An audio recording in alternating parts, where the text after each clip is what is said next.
Pete Alonso is at 200. Pete Alonso is 29 years old. So I did a little math. Okay. Things can get scary when I do a little bit of math, but hear me out here. I am going to say that this is an overreaction that Pete Alonso won't reach the 500 home run club.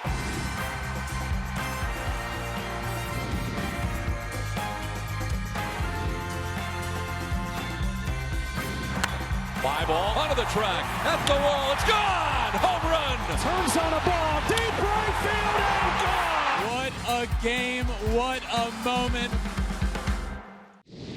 What is up, my friends? Welcome into Flippin' Bats. It is Monday, and on Monday, we do Power Rankings. We got Power Rankings coming.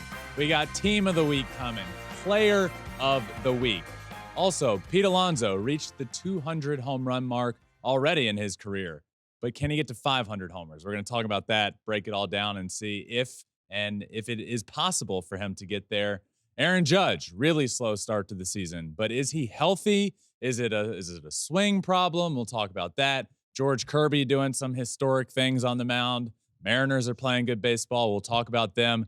But Alex, I think the biggest news of the week is that Nike basically admitted fault in their jerseys and has decided to go back to the old it's about jersey. damn time. These new jerseys are getting out of there at the latest, the beginning of next year. But they admitted that, maybe some things didn't need to be changed. That was their words. Some things just didn't need to be changed, and we may have done a little too much here. I mean, it legit looked like a wet t-shirt contest when guys were sweating in the shirts, and then kind of spicy pant photos that spicy pants, yeah. Yeah, we're like showing a little too much. A wet t-shirt contest with the pants. Yeah, I know. The double whammy. Yeah, okay, that's good. That was just like, really?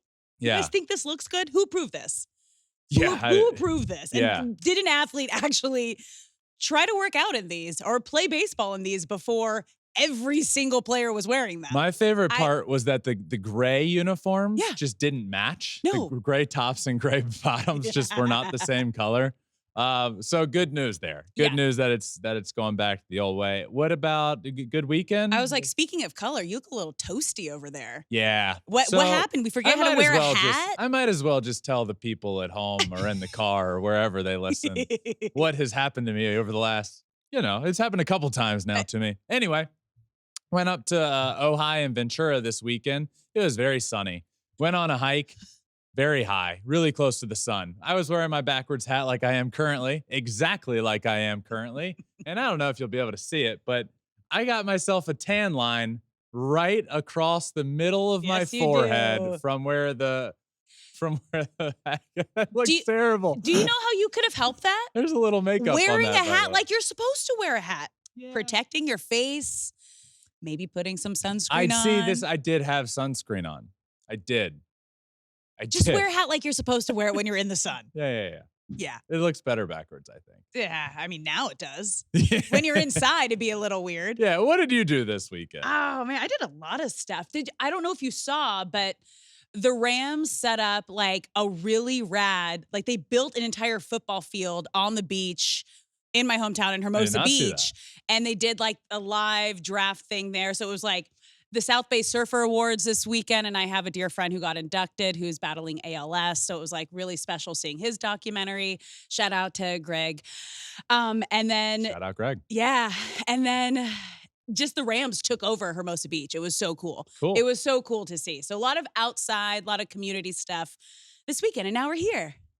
Now we get to talk about baseball, and there was a lot going on. There was a lot. And you know what we're going to start with? An overreaction? Yeah, Overreaction Monday, guys. If you're new to this segment, which if you're here, probably not, I'm going to give Ben some statements, and he's going to say whether he thinks they're an overreaction or not. So let's start with our first statement in Overreaction Monday, and that is Pete Alonso will not reach the 500 home run club. Woo! Congratulations to Pete Alonso for hitting his 200th home run, by the way. Fourth fewest games to 200 homers. of everybody that's fast. of everybody that has ever hit 500 homers. It's taken him the fourth fewest amount of games to get there. So there's been 28 guys. 28 players are currently in the 500 home run club. All right. Yeah. Pete Alonso's at 200. Pete Alonso is 29 years old. So I did a little math. Okay. Things can get scary when I do a little bit of math, but hear me out here. I am going to say that this is an overreaction that Pete Alonso won't reach the 500 home run club. That's a bit of almost feels like a double negative. Yeah. But what I'm saying is he's going to reach it. I think he does reach it. Here's why. The main reason why is the dude was put on earth to hit home runs. That's Pete Alonso. Is he going to hit you 300? Is he going to hit 300 with 50 home runs a year? No. But he might hit you 50 home runs a year while hitting somewhere between 220 and 240. I mean, right out of the gates, his rookie season, he was the MLB home run leader. Yep. And rookie of the year. Yep. Rookie year, hit 53 homers, an all-time rookie record. So, look, I do think he has a really good chance to get there. He hits a home run every 13.17 ABs. That's the fifth best all time. Name those names above him. Hold on. Let me guess. Okay. Let me guess. Okay. I already said one. I already said one. Well, Bonds is an easy one. Okay. I'm gonna try. You don't know? You haven't seen this? I have not seen this list. Let's go. The names in front of him: Barry Bonds. Yep. Babe Ruth. Yep. Hank Aaron. Nope. Okay. So there's three more in front of him. Yeah. Mark one McGwire? current, one past. One current? Yeah. A current player. Current player. That hits. Think of like a strong home run hitter right now who may have broken a record a season ago or two ago. Was it 2 seasons ago now? A season ago or two. Also plays in New York. Is Aaron Judge? Yeah. Really? Yeah. Wow. Uh-huh. Okay. And old time guy now? You want me to give it to you? Mark McGwire, Sammy Sosa. Yep. I'll go McGwire. Mark McGwire. McGwire. Yeah. Okay. Close. All right. Wow. That was good. Not bad. That's a good list to be on. Right? It's a great list. Wow. Already fourth in Mets history. So look, he's played just over 5 seasons, right? This is his 6th year. It just started. So let's say 5 seasons, 5+. He's at 200 home Here's runs. the math. 5 more years puts him at 34 years old. Okay. And 5 more years of this puts him at 400 home runs. That's at 34 years old. Okay.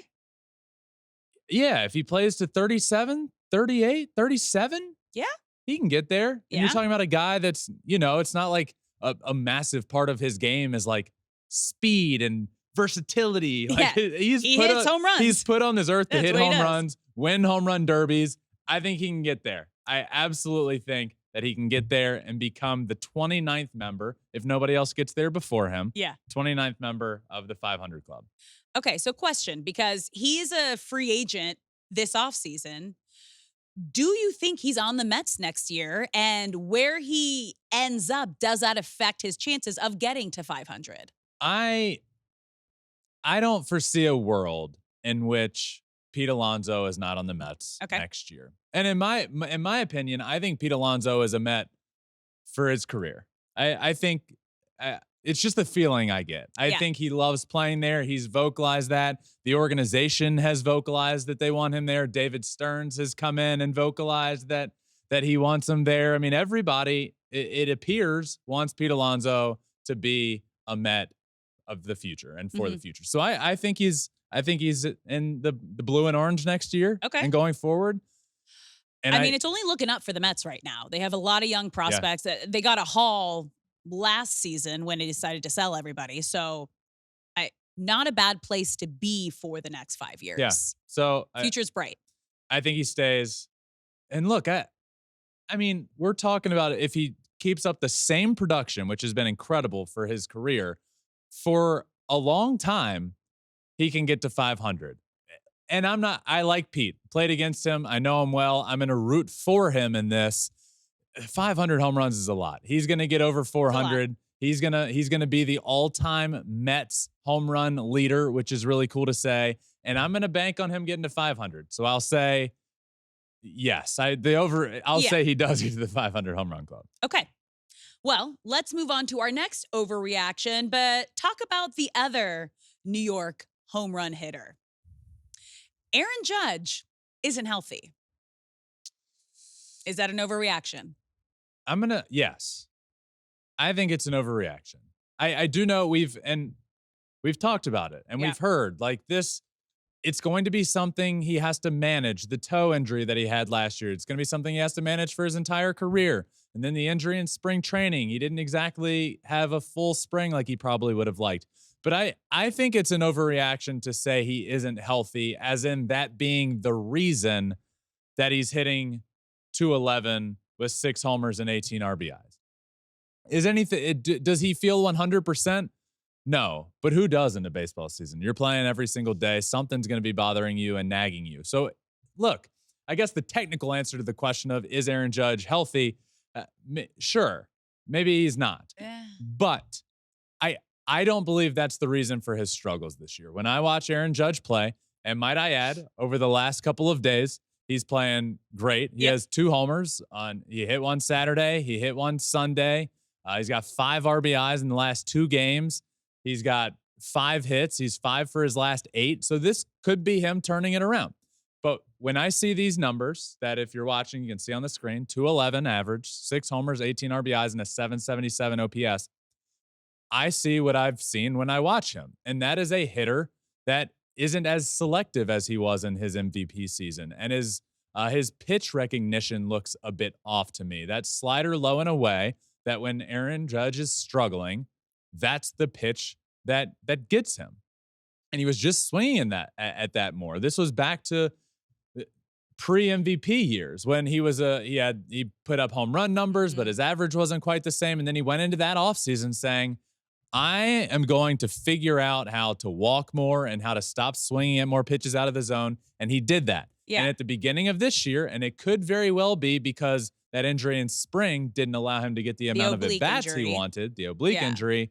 But maybe it's starting to turn, but I would say it's more that for me. It's his pitch recognition just hadn't been there so far this year. I mean, his strikeout rate is the highest it's been since 2019. And it really just hasn't felt like we've seen the MVP style Aaron Judge since his injury, since that toe injury at Dodger Stadium, running into the fence. And then he's obviously come out and said something he's going to be dealing with. Then the oblique injury. So it hasn't felt like we have seen a full healthy Aaron Judge yet. Agree. At all. But agree. Yeah. But I do see more in his struggles than just, I wouldn't just chalk it up to that. I have seen more. Getting into midseason, he's doing a little bit of spring training at the start of the season. Yeah, kind of. I mean, he did play in spring, but not at the end, so it's almost like you ramp up and then you so now he's ramping back up again. Ramp it back down. If you ramp up, what do you do down? You cool down. Ramp up, cool down? Ramp up, chill out. Slide down. Ramp down? Ramp up, slide down. I don't know. Cool down. It's like cool down, just rest. We can do that. We'll figure it out. Okay. Let's move over to the West Coast for our final Overreaction Monday statement. George Kirby will finish with more starts than walks. So if you're just hearing you ask that question, you would think, well, what? What do you mean? Okay, so he's started this year's 2024 stats. He's got 6 games started and only 4 walks. So you think, wow, that's a pretty incredible start to the year. George Kirby really isn't walking a lot of guys. But let's dig a level deeper. Let's ramp it up a little bit, if you will. In his career, 62 games started and only 45 walks. That is a crazy statistic. That is incredible. So, to start this year, 6 games started, 4 walks. He's not even on his usual pace. This is going to separate even more. Yeah. He's going to get up to that 10 start mark after the next 4 starts and maybe only walk another guy. So I'm going to say this is not an overreaction. Okay. Not an overreaction. George Kirby will finish with more starts than walks this season, which is, that stat to me is one of the coolest stats in baseball. It is. What also is kind of really crazy is it was just kind of under 2 weeks ago that we had the Mariners on our most concerning team, right? They had 3 pitchers with an ERA over 5.75. And now, like, they're first in the AL West. They've won 4 straight series. They're second in ERA, first in WHIP. They're clicking kind of on all cylinders, both like at the plate and on the mound. Do you see the Mariners, this version of the Mariners, making the playoffs? This is the version of the Mariners that I believed in from the beginning of the year when I said, look, this team is very talented. They can be a sleeper team in the American League. And if they can get into the playoffs with this rotation, don't be surprised if they can do some damage. And by that, I mean, like, don't be surprised if this team is like a shocker to get to the World Series type of damage. I mean, I had them winning the AL West because of that rotation, right? We weren't saying these things because of the powerhouse lineup. No, they got Julio and Julio. Exactly. The lineup leaves a bit to the imagination, and I know Mariners fans get frustrated when, they'll play a lot of 2-1 ball games, and they'll play a lot of games where the pitching will hold their own, but at the end of the night, they put up 0 runs, and it's just a frustrating watch. And it is sometimes frustrating watching the Mariners because their rotation is so unbelievably good, and the offense just doesn't step up sometimes. But this pitching staff will keep them in every game over the course of the entire season.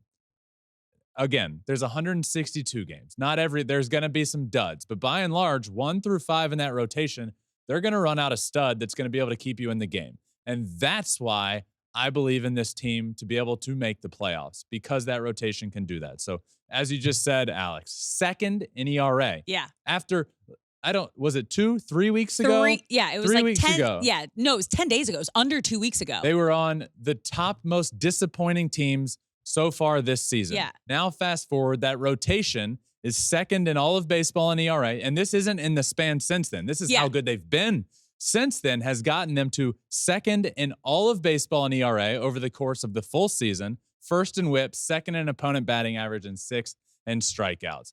Starting pitchers have given up 17 runs in 16 starts.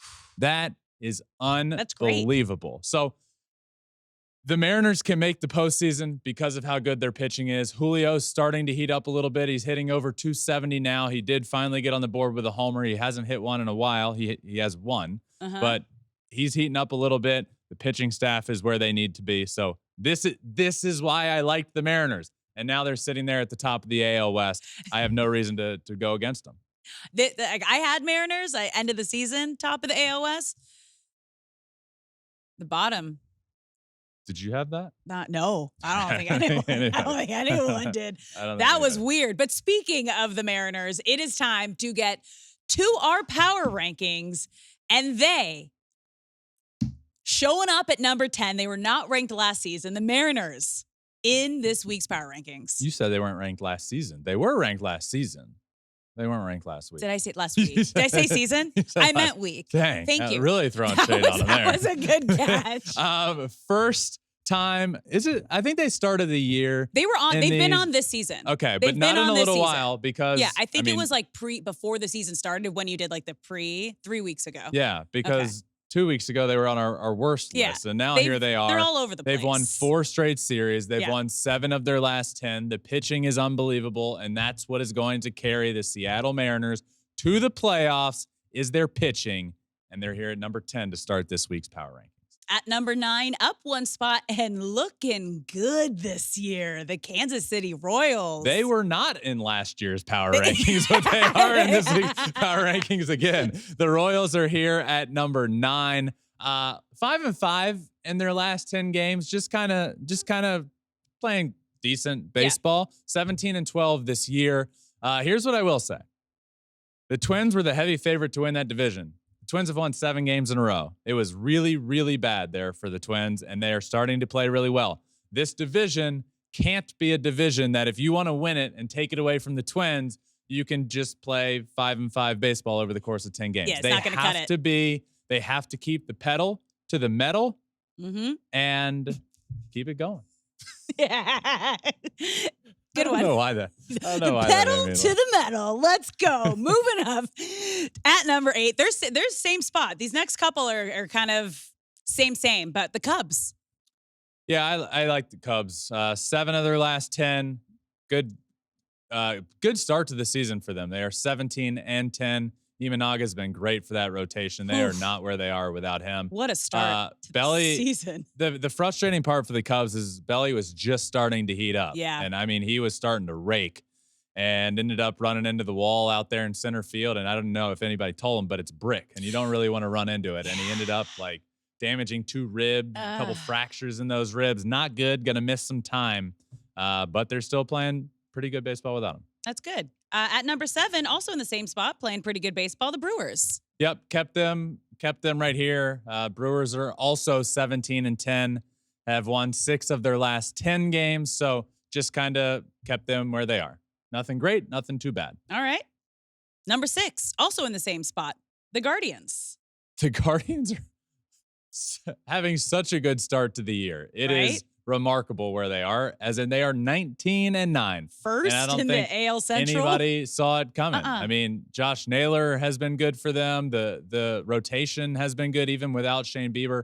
I do have concerns about Tristan McKenzie as watching his last start. And Tristan McKenzie was a mid to upper 90s guy, and he's now sitting like 90 to 92 in that range. So I'm not a doctor. I'm just an avid watcher of baseball, and I've seen Tristan McKenzie before, and it's something looks a little off with the velocity, and it has for the last couple of starts. So for the Guardians to be good, and I wouldn't have said this at the beginning of the year. I think I understood the Guardians a little bit, but for the Guardians to continue to be good, they need Tristan McKenzie, and he looked good his last outing. The velo's just not there, so hopefully it's next start it comes back, but. Guardians are here, number 6. All right, let's move into the top 5. At number 5, down 2 spots, but still leading the AL East, the Yankees. Yeah, I moved them down a couple spots. They're 19-10 solely because they split a series with the A's. The A's aren't a great baseball team. I just, I felt they should have won that series. They've won 6 of their last 10 games.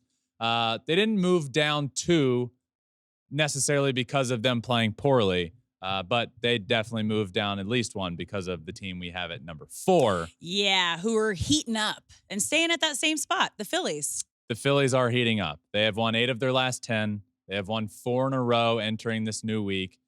They are my World Series prediction out of the National League because of how talented they are, top to bottom in the lineup, top to bottom in the rotation. Bullpen's got some dominant arms back there, so Phillies have been playing better and better and better after a sluggish start to the year, but now they're 19-10 and here at number 4. At number 3, back up 2 spots after a strong road trip, the Dodgers. Good road trip for them. Freddie is heated up in that 3-hole, which I think has been huge. Yeah. Mookie and Shohei have been so hot out of the above gates. and beyond what you could have asked for them, but Freddie has been not being Freddie, which is hitting like 298 on the year. Now he's getting hot. He had 400 over 400 on the week and climbed up over that 300 mark. So good to see Freddie heating up. That lineup is scary. Maybe a little depth in the lineup answer with Pages out there, the young guy, the top prospect for them. Dude's just hitting lasers all over the field. Couple homers already. So maybe he can be an answer to that bottom of the lineup struggles that we have seen so far the year. Where are you turning to? Is it Gavin Lux? Is it Chris Taylor? Is it Kike Hernandez? Well, their young prospect has come up and been huge for them at the bottom of that lineup. So they're up here at number 3. At number 2, staying at number 2, the Orioles. Orioles are staying put. They are 17-10, and we're going to get ahead of it. People are going to be mad. Yep. People are going to be mad. How are the Yankees at first place, and the Orioles are behind them, and they also lost a series to the they're both A's. 6-4 in their last 10 games. Here's why.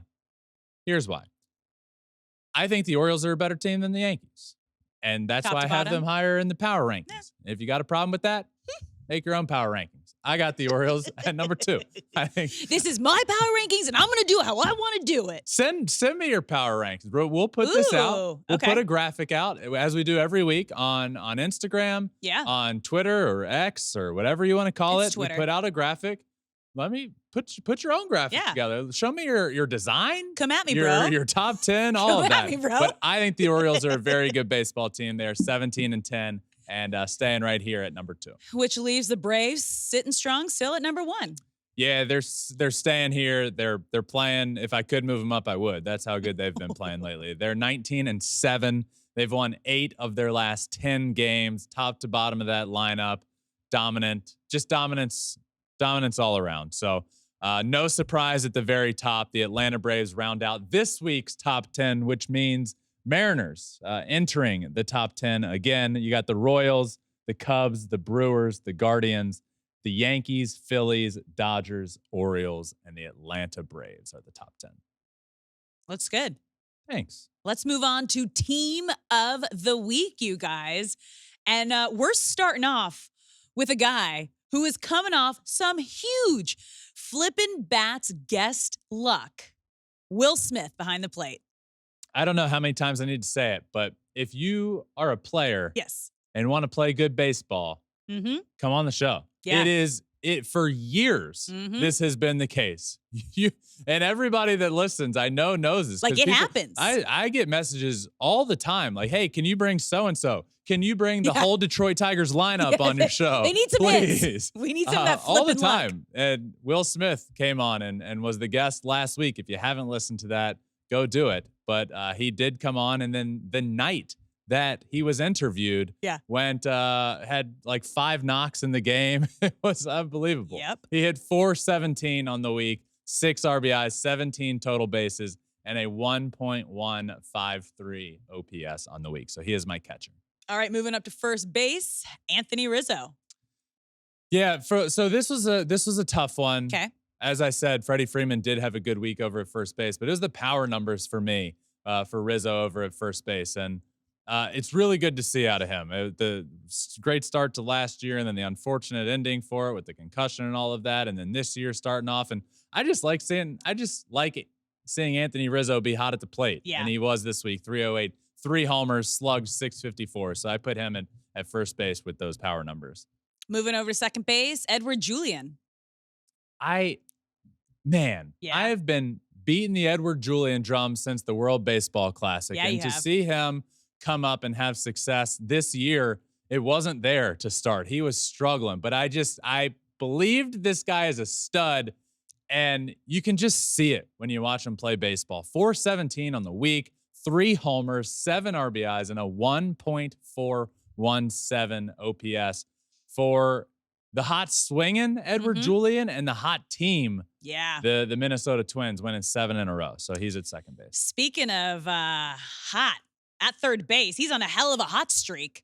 Alec Bohm. Yes, he is. Yes, he is. He might not be playing a great defensive first base because I watched him miss a ball that was not great the other day, but put him back over at third base and let him hit. 567 on the week with 9 RBIs, 27 total bases, and a 1.481 OPS. We'll just reiterate that first number.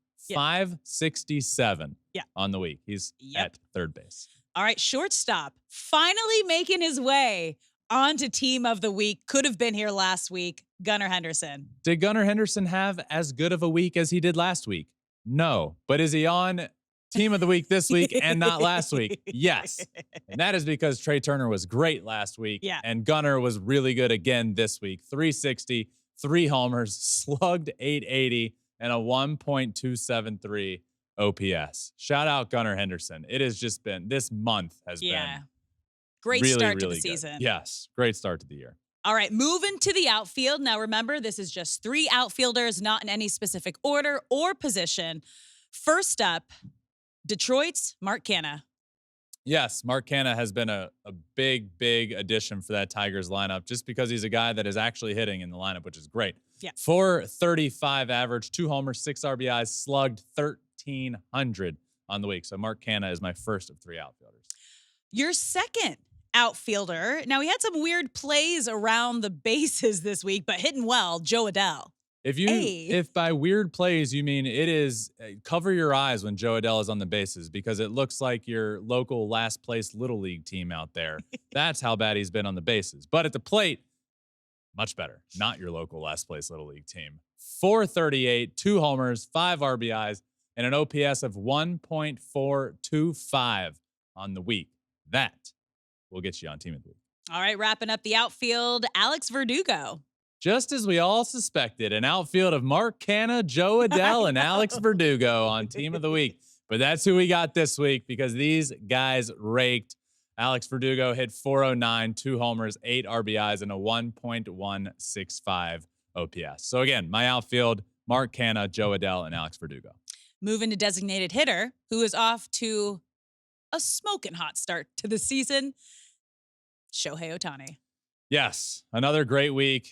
Exit velo was like averaged over 100 on the week. He did hit 308 on the week, bringing down his season batting average, which is crazy to think about. 308, 3 home runs, 7 RBIs, a 1.149 OPS. Seriously, every single ball that Shohei hit this week just felt like it was coming off the bat at 120 miles an hour. It was crazy to see. Close. And really good week. He's my DH. All right, starting pitcher, the man of the week on the mound. I think everyone can agree, George Kirby. We talked about him. We talked about the rotation. Got a win on the mound, pitched 12 innings, didn't give up an earned run, struck out 19 guys, 7 hits, 2 walks. He's my starting pitcher. And your relief pitcher, the A's, Mason Miller. His stuff is nasty. Yeah, so I want to talk about Mason Miller because we're not going to talk a lot about the Oakland A's this year. But if you don't watch a lot of the Oakland A's, I don't blame you. But there's one name that you need to know and you need to learn, and it is Mason Miller. This guy throws 104 miles an hour. 104 miles an hour. His fastball is electric. He's got a nasty slider. I think right now Mason Miller is the most dominant pitcher in the game of baseball. Whoa. I watched him talk the other day. He was talking about he had back-to-back strikeouts against the Yankees of Juan Soto and Aaron Judge, and he was talking about those at-bats. It was just really cool getting inside of his brain because he was talking about, I started him away, then I came in, and I missed, and then I went up and tried to challenge him up, and luckily he swung and missed. I'm like, luckily he swung and missed. You threw it 103 miles an hour. Pretty hard to hit, even if you're Juan Soto. And then he was talking to Aaron Judge about Aaron Judge. He's like, just started him with fastball away. That's my best pitch, and they showed it. There's a video, they were showing the overlay of it while he was talking. He's like, that's my best pitch. Just starting him with a fastball on the outside corner, and it was 104 on the outside corner. Like, that's the best pitch in baseball. And then he came up and in on Aaron Judge, and he's like, he's got a bigger strike zone, so wanted to go up and in and kind of tied him up there. It was just really cool. I love Mason that behind Miller's the scenes, the most dominant pitcher process in baseball. And he is my closer on Team of the Week. 3 1/3 innings, 3 saves, 8 strikeouts, 0 earned runs, only 1 hit, and 0 walks, which I also love about him. He's got great command as well. Player of the Week time. Of all the, we'll go around the field. Give a little recap. So Will Smith behind the plate, friend of the pod. Anthony Rizzo over at first, Edward Julian at second, Alec Boehm at third, Gunnar Henderson, friend of the pod, at short, Mark Canha, Joe Adell, and Alex Verdugo in the outfield. Shohei Ohtani, friend of the pod. Oh, we've had him on. He gives us Absolutely, friend of the pod. Then you got George Kirby on the mound, starting pitcher, and my closer on Team of the Week is Mason Miller. All right, who's your player of the week? Yeah, my player of the week is George Kirby. Yeah. What an unbelievably dominant week on the mound. And after a start to the year that was less than ideal, he has turned it around to be as dominant as I think I imagined. I think Alex imagined. I think everybody that believes in the Mariners and is a Mariners fan thinks this guy can be an ace of a staff kind of guy. 12 innings pitched with 19 strikeouts, punched out 14 guys the other night, 0 earned runs on the week. I had to go with a pitcher. It's not normally a starting pitcher on Team of the Week. Last one, though, was Ronel Blanco. And if you remember, he threw a no-hitter to become the player of the week. But this week, it is George Kirby. Pure dominance.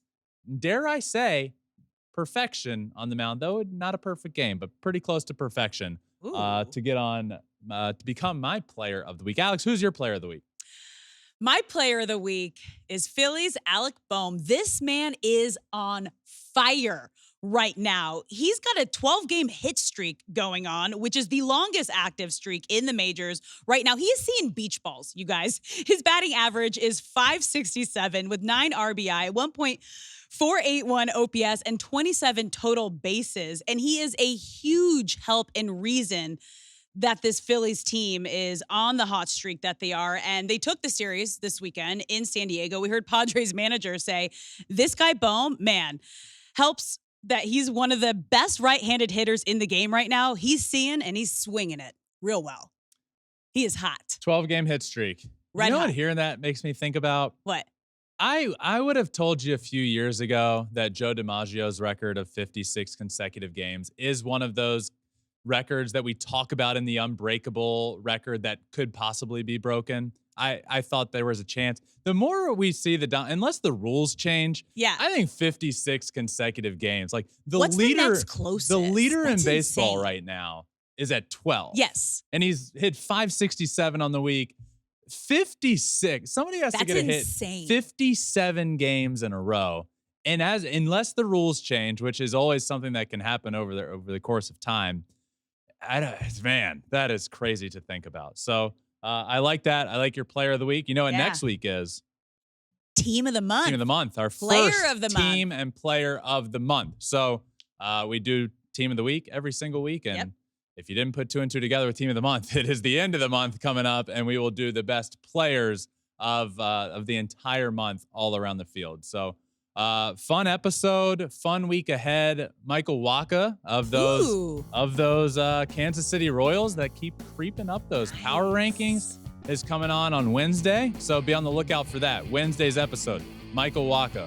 Really, really fun guest, fun conversation. Just did that interview with him, and I'm excited for everyone to hear that. That is a really cool one. And then our usual, we got a Friday episode. We got Saturday with Smoltz. Good week ahead. A lot of fun. Good episode. Get some show. aloe for your face. Okay, It's we're done. It's toasty. He's wearing makeup. We're gonna So end it the doesn't look show. as bad for you guys right now, but Alex in real life, Alex is gonna flip a bat over there. She's gonna I time didn't it a bring little you bit to that. It was a better this one-time week. thing. But we're I got done. you though. We're done with this Fun. Monday episode. Enjoy the week of baseball. We'll be back Wednesday with Michael Wacha. Thank you all for listening or watching wherever you listen. Make sure you follow, subscribe. That really helps. Spotify, Apple, wherever. You can also watch everything we do on Spotify. You can watch on YouTube and follow us on TikTok. We want 100,000 followers. We're getting closer and closer. Follow us there. We put some really cool stuff there. So that does it for this Monday episode. Thank you all, my friends. And remember, until next time, find your bat and flip it.